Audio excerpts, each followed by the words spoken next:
One of the ways I'm getting through this quarantine is I subscribed for a month for free to the Berlin Philharmonic, and it's really it's defined my time, not in quarantine but in lockdown. It's just been constantly present, and it's a way in its way it's like learning a new set of languages. Just to hear a professional orchestra play at this level, and with so many interesting conductors. I wanted to talk about Claudio Abbado, who's become a kind of hero of mine over the past month, and I've just watched him. He was the artistic director of the Berlin Philharmonic and the main conductor from 1992 to 2002. And he became conductor after the 35-year stint of von Karajan, who had the reputation, and it was earned, of being a kind of authoritarian and very, very demanding conductor. The results were extraordinary, but his players referred to him really with fear.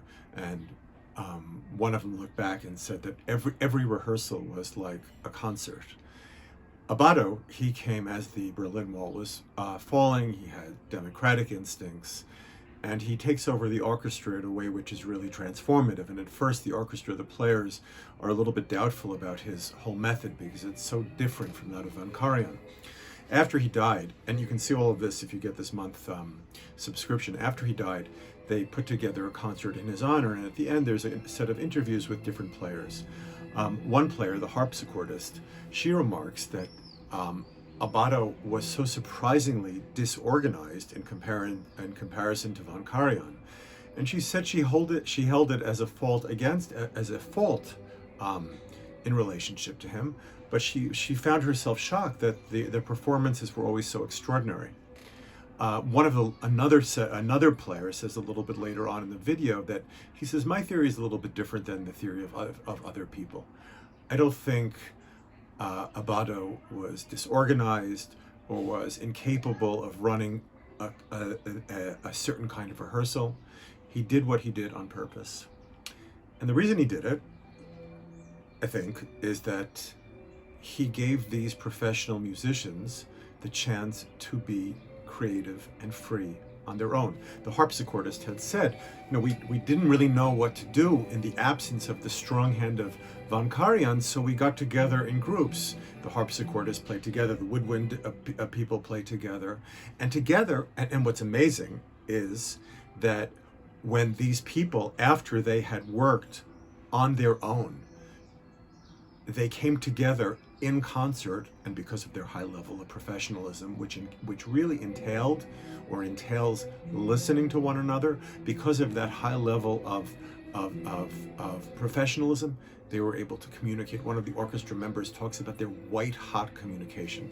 Any great band, if your reference points are rock and roll, it's the Rolling Stones, the Grateful Dead.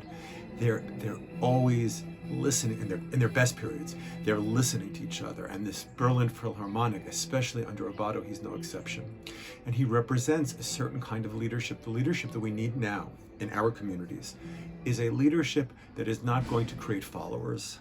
Abbado basically says, you guys are good, do it.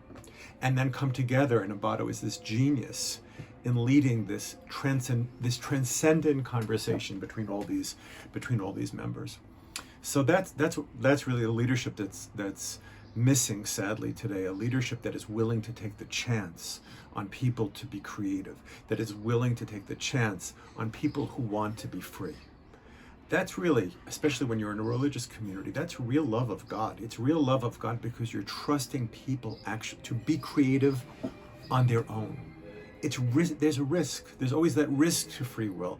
Communities now, not only religious communities, but especially certain religious communities, are simply unwilling to take that risk. In a way, it's part of the human condition, where we're all unwilling to take that risk. One word about Passover and leadership. On the seventh day of Passover, which has always been a kind of strange holiday, really, like, what are we supposed to do now? It's just the seventh day. So the sages say this day is the day that the Jews went through a Yom Suf. Maybe it's in the Tanakh, in the Bible itself as well. The day that the Jews went through the Sea of Reeds, and the Midrash. Again, the Midrash is a kind of interpretive story. There are many different accounts of what happened. One of the accounts is that the tribe of Benjamin and the tribe of Yehuda, they were both competing to do it. And the tribe of Benjamin, they went in first. And the Midrash, again, the Midrash would always be heretical, and if it was written by anybody today, the Midrash is that the tribe of Yehuda actually threw stones at them.